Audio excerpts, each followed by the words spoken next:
Seconds میں، حالانکہ انہیں محنت کر کے 1500 روپے کما کے جیب میں رکھ کے جا رہا، سیکنڈ میں اس کی نیت خراب ہوتی. نوٹ کو دیکھا، اسی سیکنڈ میں پلٹ کے ادھر دیکھتا کون دیکھ رہے ہیں، ادھر دیکھتا کون نہیں دیکھے، اٹھا لیتا جیب میں ڈال لیتا. کس کا ہے؟ میرے کو ضرورت نہیں ہے. حلال ہے حرام ہے، میرے کو اس کی بھی ضرورت نہیں ہے. ارے نادان، وہ ایک چھوٹی سی 10 کی نوٹ کی وجہ سے تو کچھ لے کر کھائے گا، تیرے پیٹ کے اندر حرام کا لقمہ جائے گا، اللہ اور اس کا رسول تجھ سے ناراض ہو جائے گا. اللہ اکبر. بولے وہ مرنے کے بعد دیکھا جائے گا. اتنی نیت انسان کی خراب ہوتی ہے، سیکنڈ میں بدل جاتا ہے انسان، سیکنڈ میں. نیت اور نگاہ، بزرگوں نے کہا نیت اور، ذرا زور سے بولو نا، ذرا زور سے، کیونکہ میں ایک بہت بڑی بات آپ کو سمجھا رہا ہوں. نیت اور نگاہ، یہ دونوں کو اگر کوئی انسان کنٹرول کر لیا نا تو انہیں متقیوں میں سے ہو جاتا، انہیں پرہیزگاروں میں سے ہو جاتا، محبوبان خدا میں سے ہو جاتا، اگر یہ دو چیزوں پہ انہیں کنٹرول کر لیا تو. نیت اور نگاہ. کسی کی بھی بہن بیٹی جا رہی، بچہ اس نیت سے دیکھ رہا، ارے باپ رے باپ، انٹی کیا خطرناک کپڑے پہنے بھائی. جوان اس نیت سے دیکھ رہا، ایک وقت پلٹ کے دیکھی تو اچھا ہے بھائی. بڈھا اس نیت سے دیکھ رہا، اوہو ان کی بیٹی ان کی بہو یہ رنگ میں ہے، مگر نگاہ نیچی جھکانے کو تیار نہیں ہے. اسی لیے نبی پاک صلی اللہ علیہ وسلم نے کیا ارشاد فرمایا؟ نگاہوں کو نیچی رکھو، نگاہوں کو نیچی رکھو، کیونکہ یہ نیچی نگاہ والے جنت میں داخل ہوں گے. نیچی نگاہ والے، نگاہ کو ایسے سیدھا نہیں رکھنا، نیچے رکھنے کا حکم ہے، نیچے نگاہ نیچے رکھو، ایسے مت رکھو. نیچی نگاہ والے جنت میں داخل ہوں گے. اور یہ جو لیول میں نگاہ رکھتے ہیں، ان کی بہو کیسا، ان کی بیٹی ایسی، ان کی انٹی ایسی، ان کی بہن ایسی، ان کی بیوی ایسی، یہ جو نگاہ رکھتے ہیں نا، ایسے لوگوں کے لیے جنت کا دروازہ بند کر دیا جاتا ہے. معمولی بات نہیں ہے، چھوٹی چھوٹی چیزیں ہیں. دیکھنے کچھ سملر مسٹیک ہے، جیسے بچے انگلش لکھتے وقت THE دا لکھتا، پھر اس کا THA لکھتا، ای کی جگہ اے لکھ دیا. دیکھنے کو مسٹیک چھوٹی دکھ رہی، لیکن وہ مسٹیک انسان کو بہت بڑے نقصان پہنچاتی ہے. یہاں بھی دیکھنے کو کیا ہے، میں دیکھا، میں کیا چھیڑا کیا، میں کچھ بولا کیا، میں ان کی بیگم کو، ان کی بیوی کو، ان کی بہن کو، ان کی بیٹی کو میں کچھ گالی دیا کیا، یا کچھ بھی غلط بات بولا، خالی دیکھا. ارے وہ دیکھنا دوزخ کا دروازہ کھلا دیتا ہے، جنت کا دروازہ بند کرا دیتا ہے. اتنا بڑا گناہ ہے وہ دیکھنا، کسی کی بہن بیٹیوں کو دیکھنا. اسی لیے بزرگوں نے فرمایا اپنی نگاہ اور اپنی نیت کو درست کر لو. نیت خراب ہو تو انسان کو اللہ کی جہنم میں داخل کرا دیتی ہے، اور جب نگاہ خراب ہو دوزخ کا، جنت کا دروازہ بند کرا دیتی ہے. اس لیے میرے پیارے بھائیوں، ہمیں ضروری ہے ہم اپنے بزرگان دین کی باتوں پر عمل کریں، ان کے نقش قدم پہ چلیں، ان کی تعلیمات پر عمل کریں. اولیاء کاملین، صوفیاء کرام نے دنیا داروں کو کیا سکھایا، کیا بتلایا؟ حضرت سیدنا بایزید بسطامی رحمت اللہ علیہ نگاہ اتنی نیچے کر کے رکھتے، اتنی نیچے کر کے رکھتے، اتنی نیچے کر کے رکھتے، 70 سال تک حضرت بایزید بسطامی نے کبھی نگاہ اٹھا کر آسمان کی طرف نہیں دیکھا. اللہ اکبر، آسمان کی طرف نہیں دیکھا. کسی نے پوچھا بایزید بسطامی ہمیشہ نگاہیں نیچی رکھتے ہو، آسمان کی طرف نہیں دیکھتے، بات کیا ہے؟ تو بایزید بسطامی نے کہا اس لیے نہیں دیکھتا کیونکہ مجھے اللہ کو چہرہ بتانے میں شرم آتی ہے. اللہ اکبر، کیا حساب سے میں اپنا چہرہ اپنے رب کو دکھاؤں؟ اللہ تبارک و تعالیٰ کو میں اپنا چہرہ کیسے دکھاؤں؟ کیا میرے پاس ایسا عمل ہے جو فخر کرتے ہوئے اپنا چہرہ دکھاؤں؟ کیا میرے پاس ایسے نیکیاں ہیں جو فخر کروں اور اللہ کو اپنا چہرہ دکھاؤں؟ اللہ اکبر.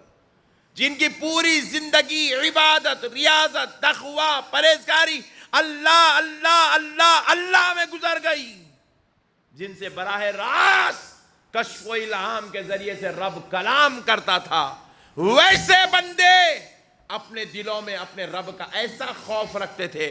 ہم تو گناہگار ہیں، سیاہکار ہیں، خطاکار ہیں، ہم اللہ کے دین سے دور ہیں، تعلیمات اسلامیہ سے محروم ہیں. تو پھر سوچو ہمیں اللہ کا خوف کتنا کرنا ہوگا، ہمیں کس قدر اللہ سے ڈرنا ہوگا، ہمیں کس قدر اللہ کی ناراضگی کا خیال رکھنا ہوگا، ہمیں کس قدر دوزخ کے عذاب کو یاد کرنا ہوگا. میرے پیارے بھائیوں، اللہ کا واسطہ، عبادت کا راستہ، تقوی کا راستہ، پرہیزگاری کا راستہ، نیکی کا راستہ اختیار کریں. برائی والے راستے کو چھوڑ دیں میرے بھائی، گندگی والے راستے کو چھوڑ دیں. اور اللہ بڑا رحمان ہے. ایک بات یاد رکھ لیں، اللہ بڑا رحمان ہے، اللہ بڑا ستار ہے، اللہ بڑا غفار ہے.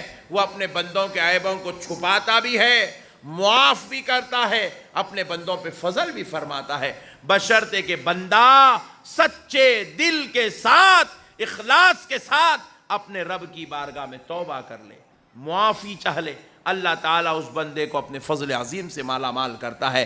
اور معافی چاہنا، توبہ کرنا، غلطیوں پر نادم و شرمندہ ہونا، یہ مومن کی صفت ہے. کس کی صفت ہے بولیے ذرا زور سے، اور ذرا زور سے. مومن کی صفت ہے غلطیوں پر توبہ کرنا، نادم و شرمندہ ہونا، اللہ سے معافی مانگنا. یہ ایمان والوں کی صفت ہے، یہ اللہ کے محبوبوں کی صفت ہے.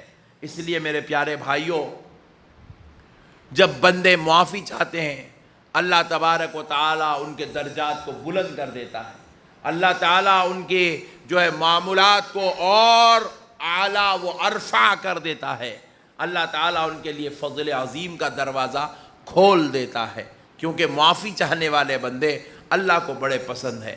اور اللہ تو اپنے بندوں کو بخشنے کے بہانے ڈھونڈتا ہے. ایک بار ہوا کیا، معافی چاہنے کی متعلق بات کر رہا ہوں، توبہ کے متعلق بات کر رہا ہوں. کعبے کا صحن ہے، کعبۃ اللہ شریف کے صحن میں بیٹھ کر ایک نوجوان یہ چادر ایسے پورا اپنے اوپر سے اوڑھ لیے، چادر اوڑھ لیے، اوڑھ کر اتنا رو رہے ہیں. شہر مکہ میں ان کے رونے کی آواز گونجنے لگی، کوہرام مچ گیا. اس وقت بالاتفاق حضرت سیدنا امام حسن بصری کعبۃ اللہ شریف کا طواف کر رہے ہیں. رات کا سناٹا ہے، وقت تہجد ہے، اور سارے بندے عبادت کے لیے، تہجد کے لیے تیاری کر رہے ہیں. اللہ کے ایک محبوب حضرت امام حسن بصری کعبے کا طواف کر رہے ہیں، اور یہ نوجوان ایک چادر کمبل اوڑھا ہوا کعبے کے صحن میں بیٹھ کر اتنا زار و خطار رو رہا ہے کہ امام حسن بصری کا طواف شروع ہوا، طواف ختم ہو گیا، مگر امام حسن بصری دیکھ رہے ہیں وہ نوجوان کا رونا بند نہیں ہو رہا ہے. وہ زار و خطار رو رہا ہے، معافی چاہ رہا ہے، گڑ گڑا رہا ہے، گریہ بیزاری کر رہا ہے. تو آخر میں امام حسن بصری کو اتنا رحم آیا، آپ نے خود کعبے کا غلاف پکڑ کر اللہ سے دعا کی، اے اللہ یہ کون نوجوان ہے جو اتنا رو رہا ہے، اتنا گڑ گڑا رہا ہے، گریہ بیزاری کر رہا ہے. مولا اس کا جو بھی گناہ ہو تو اپنے فضل سے، اپنے کرم سے معاف کر دے. مولا معاف کر دے، مولا معاف کر دے. یہاں تک کہ امام حسن بصری بھی رونے لگے. اللہ اکبر. اس نوجوان کے رونے کی وہ کیفیت تھی کہ امام حسن بصری کے دل پر اس کا اثر ہوا، آپ بھی رونے لگے. مسجد حرام میں آنے والے لوگوں کے دلوں پر سکتے طاری ہونے لگے. وہ نوجوان اتنا زار و خطار رو رہا ہے. جب کچھ دیر بعد اس نوجوان کا رونا بند ہوا، وہ اس کی طبیعت سنبھلی، وہ جو ہے کیفیت کو محسوس ختم ہوئی، تو امام حسن بصری اس نوجوان کے قریب آئے. قریب آ کر اس کی کمبل ہٹائے، کمبل ہٹا کر پوچھتے ہیں، نوجوان تو کون ہے جو اپنے رب کی بارگاہ میں ایسی توبہ کر رہا ہے کہ اگر تیرے نامہ اعمال میں سمندر کے پانی کے خطرات کے برابر بھی گناہ ہو، میرا یقین ہے تیرے یہ توبہ کی وجہ سے تیرے وہ بھی گناہ معاف ہو جائیں گے. تو اتنی سچی توبہ، اتنی رقت خیز توبہ، اتنی دل لگا کر توبہ کر رہا ہے کہ تیری توبہ کی انداز سے ہمارے دل چیرے جا رہے ہیں، ہمارے کلیجے پھٹ رہے ہیں. اے نوجوان، تو کون ہے؟ ذرا تو چہرہ تو اٹھا. کمبل ہٹائے. جب امام حسن بصری کمبل ہٹائے، کہا چہرہ اٹھا. جب چہرہ آپ نے اٹھایا اس نوجوان نے، دیکھنے والوں نے دیکھا وہ نوجوان کوئی اور نہیں، حضرت سیدنا امام زین العابدین رضی اللہ تعالیٰ عنہ. اللہ اکبر. سید السجاد، جن کی نسلوں میں حضرت سیدنا امام، جن کی نسلوں میں حضرت سیدنا خواجہ معین الدین چشتی حسن سنجری جیسا بیٹا پیدا ہونے والا ہے، جن کی نسلوں میں بندہ نواز جیسا شہزادہ پیدا ہونے والا ہے، جن کی نسلوں میں ہزاروں لاکھوں اولیاء پیدا ہونے والے ہیں، ویسے اولیاء اللہ کے باپ حضرت سیدنا امام زین العابدین کون؟ امام حسین کے بیٹے. 12 امام جن کی نسلوں میں پیدا ہوئے، وہ دادا حضرت امام زین العابدین. کربلا کا سارا میدان جن کی آنکھوں کے سامنے گزرا، وہ امام زین العابدین.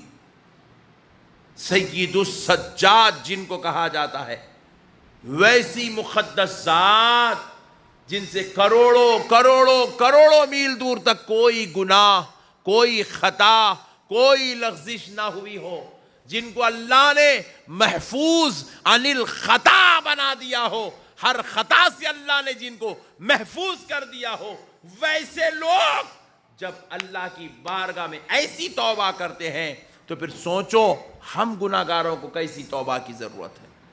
اس لیے میرے پیارے بھائیوں، یہ حرام کے لقمے، یہ حرام کی غذا، یہ حرام کے کھانوں کو ترک کیجئے. اپنی نیتوں کو، اپنی طبیعتوں کو سنبھالیے، آخرت کی فکر کیجئے، اللہ اور اس کے رسول کی رضا کی طرف متوجہ رہیے، اور جو کچھ بھی گناہ، خطا، لغزش ہو گئی اس پر سچے دل سے توبہ کریے، اللہ سے معافی چاہیے. اللہ تبارک و تعالیٰ کو راضی کرنے کی کوشش کریں. اللہ تعالیٰ سے دعا ہے، پروردگار پیارے حبیب صلی اللہ علیہ وآلہ وسلم کے صدقے